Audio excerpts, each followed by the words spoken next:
మంచి భవిష్యత్తు కోసం తెలుగు విద్యార్థులు ఇష్టపడే యూనివర్సిటీ. కాల్ 9059052378 9059052379.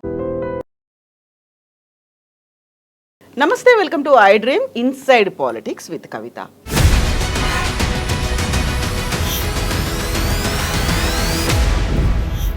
ఎస్ఎల్బిసి ప్రాజెక్ట్ మొదలైన దగ్గర నుంచి అవాంతరాలు అడ్డంకులతో స్టార్ట్ అయిపోయింది. ఈ ప్రాజెక్ట్ సడన్గా ఒక అడుగు ముందుకు పడుతుంది అనుకున్న తరుణంలో ఎస్ఎల్బిసిలో అతిపెద్ద ప్రమాదం జరిగింది. టన్నెల్లో 8 మంది ఇంకా చిక్కుకొని పోయారు. వారిని బయటకు తీసుకొచ్చే ప్రయత్నాలు ఇంకా కొనసాగుతున్నప్పటికీ అతి కష్టతరమైనటువంటి వ్యవహారంగా అది కొనసాగుతోంది. యాక్చువల్గా ఎస్ఎల్బిసి ప్రాజెక్ట్ అనేది ఎందుకు అవసరం ఏర్పడింది, దానికోసం ప్రభుత్వాలు ఎందుకు పట్టుపట్టాయి, అక్కడ ఉన్నటువంటి రైతు సంఘాలు ఎందుకని ఉద్యమాలు చేశాయి, ఓవరాల్గా ఎన్విరాన్మెంట్ రిలేటెడ్గా ఎస్ఎల్బిసి ప్రాజెక్ట్కి అవాంతరాలు ఎందుకు జరిగాయి. మనతో పాటుగా ఉన్నారు వాటర్ ఎక్స్పర్ట్ ప్రకాష్ గారు. ప్రకాష్ గారు నమస్కారం అండి. సో ఎస్ఎల్బిసి ప్రాజెక్ట్ అనేది ముందు నుంచి అవాంతరాలు అడ్డంకులు అన్నీ ఉన్నాయి. ఇప్పుడు జరిగినటువంటి అతిపెద్ద ప్రమాదం తర్వాత యాక్చువల్గా ఎస్ఎల్బిసి ప్రాజెక్ట్ మనకెందుకు అవసరం అనేటువంటి చర్చ ఎందుకు వచ్చిందంటారు? నిజాం పీరియడ్లో ఒక ఏలేశ్వరం ప్రాజెక్ట్ అనేది ఒకటి నల్గొండకు నీళ్ళు ఇవ్వడానికని డిజైన్ చేశారు. అప్పుడు ఇండియన్ ఇరిగేషన్ కమిషన్ 1903లో బ్రిటిష్ ప్రభుత్వం నియమించినప్పుడు ఒక 2 జిల్లాలు తెలంగాణలో, హైదరాబాద్ స్టేట్, తెలంగాణ ప్రాంతంలోని మహబూబ్నగర్, నల్గొండ, వీటిని కనుక మీరు పట్టించుకోకపోయినట్టయితే ఇది శాశ్వతంగా ఎడారిగా మారిపోతాయని చెప్పి ఆ కమిషన్ రిపోర్ట్లో రాశారు. దాని మీద నిజాం బాగా ఆలోచించి అలీ నవాజ్ జంగ్ అప్పటి చీఫ్ ఇంజనీర్ ఆయనకు అసైన్మెంట్ ఇచ్చి ఈ 2 జిల్లాలకు ఏమైనా ప్రాజెక్ట్స్ రూపకల్పన చేయాలన్నప్పుడు ఒక 3 ప్రాజెక్ట్స్ మహబూబ్నగర్కు, అప్పర్ కృష్ణ, భీమా, తుంగభద్ర 174 టీఎంసీలు అవి రాలేదు. అట్లాగే నల్గొండకేమో ఏలేశ్వరం ప్రాజెక్టు, ఇది 1942-43 నాటికే ప్రాజెక్ట్ రిపోర్ట్ తయారు చేశారు. ఆ ప్రాజెక్ట్ వచ్చుంటే 10 లక్షల ఎకరాలకు నల్గొండ, వరంగల్, ఖమ్మం జిల్లాల్లో నీళ్ళు వచ్చేటి. అయితే ఆ ప్రాజెక్ట్ రిపోర్ట్ చూశాక ఆంధ్ర ప్రాంతం వాళ్ళు మద్రాస్ స్టేట్లో ఉన్నారు. అప్పుడు వాళ్ళు ఏం చేశారంటే, ఎట్లాగో మీరు ప్రాజెక్ట్ కడతామంటున్నారు, మేము కూడా పొత్తు కలుస్తాము, మా గ్రావిటీతో మాకు కూడా కెనాల్స్ వస్తాయి అంత హైట్ నుంచి, కాబట్టి మనం కలిసి కట్టుకుందామని నిజాంను ముందు పోనీయలే. ఒకవేళ పోనిచ్చుంటే తుంగభద్ర ప్రాజెక్ట్ ఎప్పుడైతే అయిందో ఈ ప్రాజెక్ట్ కూడా అప్పుడే అయ్యేది. 2 గుట్టల నడుమ ఏలేశ్వరం అని ఒక ఏరియాలో ఇది కట్టాలని. అయితే కృష్ణానది అక్కడ ఏమైందంటే ఏలేశ్వరం దాటిన తర్వాత హెయిర్ పిన్ బెండ్ అవుతుంది. హెయిర్ పిన్ బెండ్ అయినప్పుడు దాని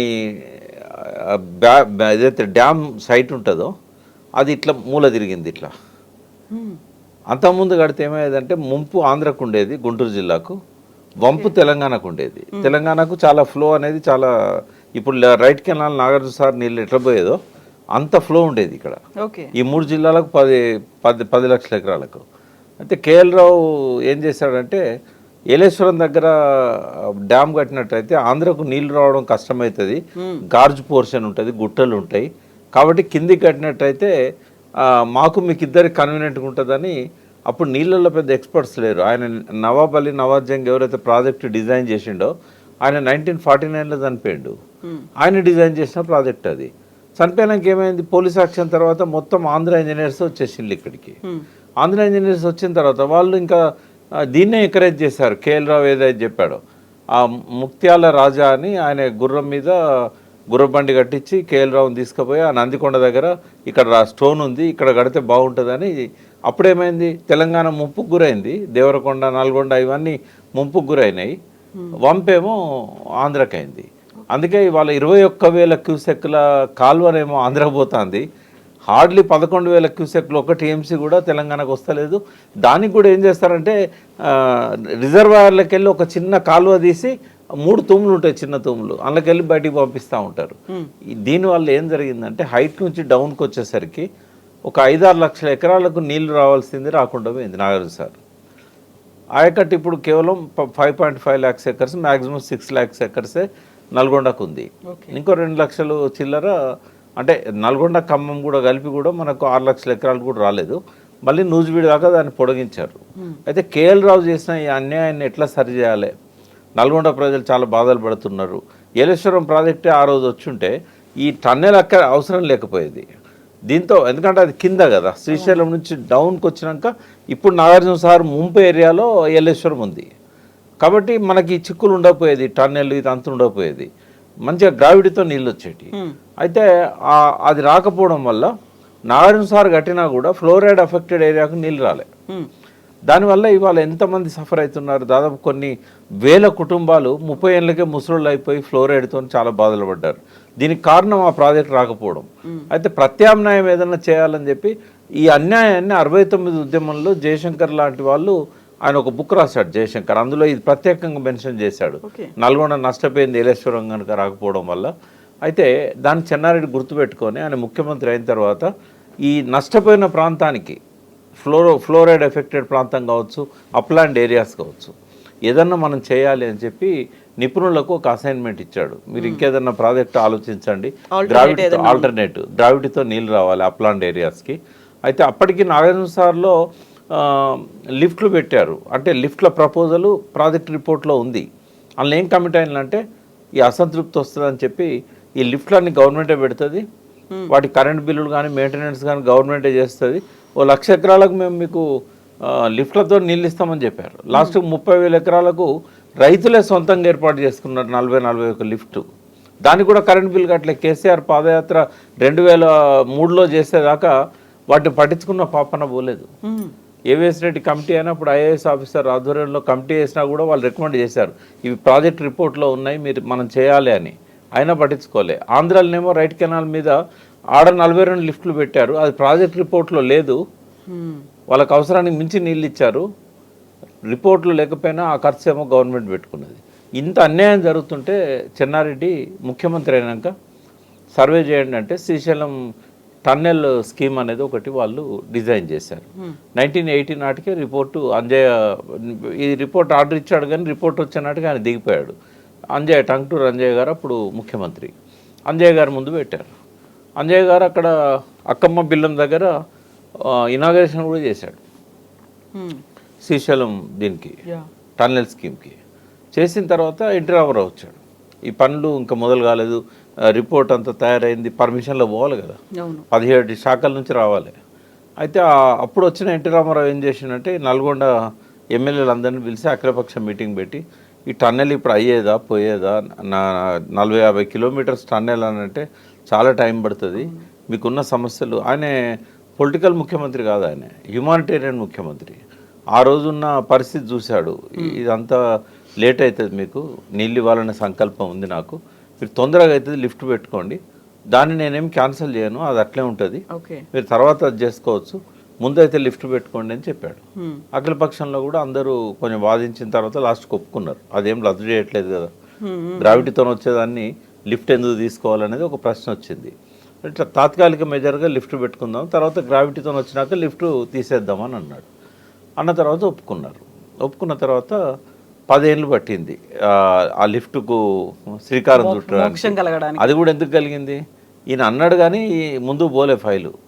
తర్వాత 5+2 7 ఏళ్ళు ముఖ్యమంత్రిగా ఉన్నాడు, 78 దాకా ఉన్నాడు కదా ఎన్టీ రామారావు. ఏం చేయలేకపోయాడు. 87 దాకా 87 దాకా ఉన్నా కూడా ఏం చేయలేకపోయాడు. దాని తర్వాత జలసాధన ఉద్యమం మొదలైంది దుచ్చర్ల సత్యనారాయణ ఆధ్వర్యంలో. 500 మంది పార్లమెంటుకు నామినేషన్లు వేశారు 96లో. అప్పుడు చంద్రబాబు ముఖ్యమంత్రి. మాధవరెడ్డి దీన్ని పట్టుబట్టాడు, ఎలిమినేట్ మాధవరెడ్డి పట్టుబట్టి ఆ లిఫ్ట్ స్కీమ్ను ముందుకు తీసుకెళ్ళాడు ఆయన. బట్ ఈ టన్నెల్ స్కీమ్ మాత్రం ముందు పోలే. అయితే అనుమతులు వచ్చాయి టన్నెల్కి. టన్నెల్స్ 2 రకాలు ఉంటాయి, ఇప్పుడు అందులోనే ఉన్నాయి 2 రకాల టన్నెల్స్. ఒకటేమో 43.9 అంటే 44 కిలోమీటర్స్ ఒక టన్నెల్, ఇప్పుడు ప్రమాదం జరిగింది. ఇంకోటి 7.2 కిలోమీటర్లు. ఈ రెండింటి మధ్యలో డిండి వాగు ఉంటుంది, దాని మీద ఒక రిజర్వాయర్ ఉంటుంది, మిడ్ డిండి రిజర్వాయర్ అని చెప్పి అది ఒక బ్యాలెన్సింగ్ రిజర్వాయర్. అయితే ఆ రిజర్వాయర్లో ఈ టన్నెల్ వచ్చి పడుతుంది వాటర్. మళ్ళీ అక్కడి నుంచి ఇంకొక టన్నెల్ స్టార్ట్ అవుతుంది. ఆ టన్నెల్ పెండ్లిపాకల రిజర్వాయర్ అని ఇంకో బ్యాలెన్సింగ్ రిజర్వాయర్, దాని దాకా ఆ టన్నెల్లో పోతాయి. ఆ టన్నెల్ అక్కడి నుంచి కాలువ ద్వారా వస్తాయి. మళ్ళీ ఈ ఏఎంఆర్ ప్రాజెక్ట్ అని ఏదైతే లిఫ్ట్ స్కీమ్కు పెట్టారో ఎలిమినేట్ మాధవరెడ్డి ప్రాజెక్ట్ అని, ఆ మెయిన్ కెనాల్కు మళ్ళీ కలుపుతారు అన్నట్టు. అయితే అడ్వాంటేజ్ ఏంటి అంటే టన్నెల్ పూర్తి అయితే గ్రావిటీతో నీళ్ళు వస్తాయి. బట్ ఎప్పుడు ఎప్పుడు పూర్తి అవుతుంది అనేది మాట్లాడదాం. 854 అడుగుల దాకా నీళ్లు ఉన్నప్పుడే, అంతకంటే తక్కువ ఉంటే రావు. ఇక్కడ ఆశ్చర్యం ఏంటంటే రాయలసీమ ఎత్తిపోతల పథకం జగన్ తీస్తున్నది 798. 798 దగ్గర వచ్చిన నీళ్ళన్నీ ఆయన తీసుకుపోతూ ఉంటే 854 ఎన్నడు రావాలి? రెండవది పొరపాటున వచ్చినాయి అనుకుందాం. 802 దగ్గర ముచ్చుమర్రి అని చెప్పి అక్కడ నుంచి అందిరెడ్డి ద్వారా మళ్ళీ పెన్నా నది బేసిన్ ఇంకో ప్రాజెక్టు, కేసీ కెనాల్ కూడా వాళ్ళు పెట్టారు. ఇటు కేసీ కెనాల్కు అటు అందిరెడ్డి వాకు, అక్కడ అదొక ఆటంకం. కైలాసంలో నిచ్చెనెక్కుతూ ఉంటే పాములు మింగుతూ ఉంటాయి కదా, ఆ నీళ్ళు లెవెల్ పెరుగుతున్న కొద్దీ ఇవి తీసుకుపోతూ ఉంటాయి. లాస్ట్కి 841 వచ్చేసరికి పోతిరెడ్డిపాడు ఎంత పెద్దదంటే రోజుకి 5-6 టీఎంసీలు తీసుకుపోవచ్చు. ఇంకెన్నడు రావాలి? ఇప్పుడు ఇది టన్నెల్ పూర్తయినా కూడా ఆశపడని తప్పితే నీళ్ళు వస్తాయి అందులో. సరే మొదలు పెట్టిండు. కేసీఆర్ గారు పవర్ ప్లాంట్ ప్రజెంట్ చేసినప్పుడు అసెంబ్లీలో చెప్పిండు, ఇదో అంటే ఆయన చెత్త అనలేదు కానీ ఇదో దిక్కుమాలిన ప్రాజెక్ట్ అనే పద్ధతిలో మాట్లాడాడు ఆయన. ఎందుకంటే ఇప్పుడు మొదలు పెట్టిండు, మేము ఆపలేము, అది ముందుకు పోదు వెనుక పోదు, అలా అన్ని సమస్యలు అందులో ఉన్నాయి. టన్నెలు ఇప్పుడు ఏదైతే 7.2 కిలోమీటర్లది ఎప్పుడో పూర్తి చేశారు. ఎందుకు అంటే అది మాన్యువల్గా చేసుకుంటే వెళ్ళిపోతారు. డ్రిల్ బ్లాస్ట్ హెవీ మెషిన్స్ అవసరం లేదు దానికి. ఎందుకు అవసరం లేదంటే అది ప్లేన్ ఏరియాలో ఉంది, టైగర్ రిజర్వ్లో లేదు అది. కాబట్టి 2-3 కిలోమీటర్లకు ఒకడ ఆడిట్ అని తవ్వి ఆ రాళ్లను మట్టిని అంతా సొరంగం తవ్వేటప్పుడు ఏదైతే అంత మట్టి రాళ్ళు పడతాయి కదా, అదంతా ఎత్తిపోసుకోవడానికి ఆడిట్ ఉంటుంది అన్నట్టు, బయటికి తీసుకుపోవడానికి. బట్ ఇది 44 కిలోమీటర్లు ఎక్కడ కూడా ఆడిట్ ఉండదు. ఎందుకు ఉండదు అంటే ఒక 400 మీటర్లకు దిగువన ఉంది, అంటే ఆల్మోస్ట్ ఒక 1/2 కిలోమీటర్ దిగువన ఉంటుంది సర్ఫేస్కి. 1/2 కిలోమీటర్ ఉన్నా ఆడిట్ తీసుకోవచ్చు. కానీ ఏమవుతుంది, టైగర్ రిజర్వ్ కాబట్టి వాళ్ళు ఇవ్వరు. ఇట్లా ఈ 43 కిలోమీటర్లు 44 కిలోమీటర్లు ఏ పక్క నుంచి ఎంటర్ అవుతావో మళ్ళీ ఆ పక్క నుంచే వెళ్ళిపోవాలి. రేపు మొత్తం టన్నెల్ త్రూ అయిందంటే ఈ కొనకు ఎంటర్ అయితే ఆ కొన దాకా పోతుంది. అయితే వీళ్ళు ఏం చేశారు, 2 టన్నెల్ బోర్ మిషన్స్ పెట్టారు. టన్నెల్ బోర్ మిషన్స్ అనేటివి 200 సంవత్సరాల కిందనే ఇన్వెంట్ చేశారు ఫారినర్స్.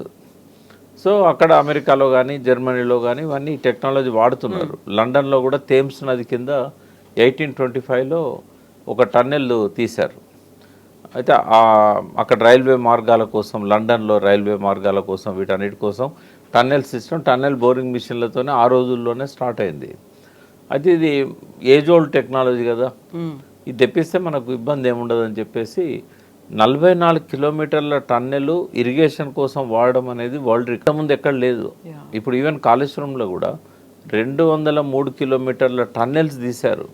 కానీ లెంత్ ఎంత అంటే లాంగెస్ట్ టన్నెల్ లెంత్ 17 కిలోమీటర్లే.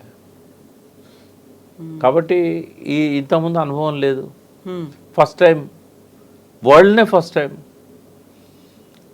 రోడ్ల టన్నెల్స్ ఉన్నాయి కొన్ని, రైల్వే మార్గాలకు టన్నెల్స్ ఉన్నాయి. ఢిల్లీ పోయేటప్పుడు మనం నాగపూర్ దాటిన తర్వాత కూడా మనకు టన్నెల్స్ కనబడతాయి.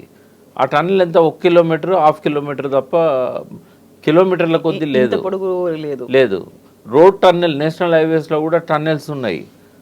లాంగెస్ట్ టన్నెల్ అటల్ టన్నెల్ మొన్న మోడీ గారు 3 కిలోమీటర్లు, అది హిమాచల్ ప్రదేశ్, అది భారతదేశంలో లాంగెస్ట్ టన్నెల్ అది. కాబట్టి 44 కిలోమీటర్ల టన్నెల్ ఎట్లా అనుకున్నాడో రాజశేఖర రెడ్డి ఏందో, అది మొత్తానికి ఏంటంటే జయప్రకాష్ అసోసియేట్స్ అని ఒక రెప్యూటెడ్ ఆర్గనైజేషన్ అది. వాళ్ళు చాలా పనులు చేశారు, సర్దార్ సరోవర్, బాక్రానంగల్ లాంటి వాటిలలో పనులు చేసిన వాళ్ళు. సో వాళ్ళకి అవార్డు వచ్చింది. 1925 కోట్లతోని ఈ టన్నెల్ 44 కిలోమీటర్లు వాళ్ళకి ఇచ్చారు. ఇచ్చిన తర్వాత ఆరంభంలోనే కష్టాలు స్టార్ట్ అయినాయి. ఇట్లా ఇటుపక్క ఒకటి అటుపక్క ఒకటి 2 వైపుల నుంచి మొదలు పెట్టారు. ఇటు పోయింది మధ్యలో పోతుంది, అటు నుంచి వచ్చేది కూడా మధ్యలోకి వస్తుంది. పోయినాక ఏమైంది, బిగినింగ్లోనే స్టక్అప్ అయిపోయింది. మళ్ళీ దాన్ని అంతా వెనుకో తీసుకొచ్చి బేరింగులు అవి ఇవన్నీ పోతే అవి మళ్ళీ అమెరికా నుంచి బేరింగులు తీసుకురావాలి. అది టైం టేకింగ్ ప్రాసెస్ కూడా. రాబిన్సన్ కంపెనీ అని అమెరికాలో చాలా ఏళ్ళ నుంచి అది ఈ టన్నెల్ బోర్ మిషన్స్ తయారు చేసే కంపెనీ.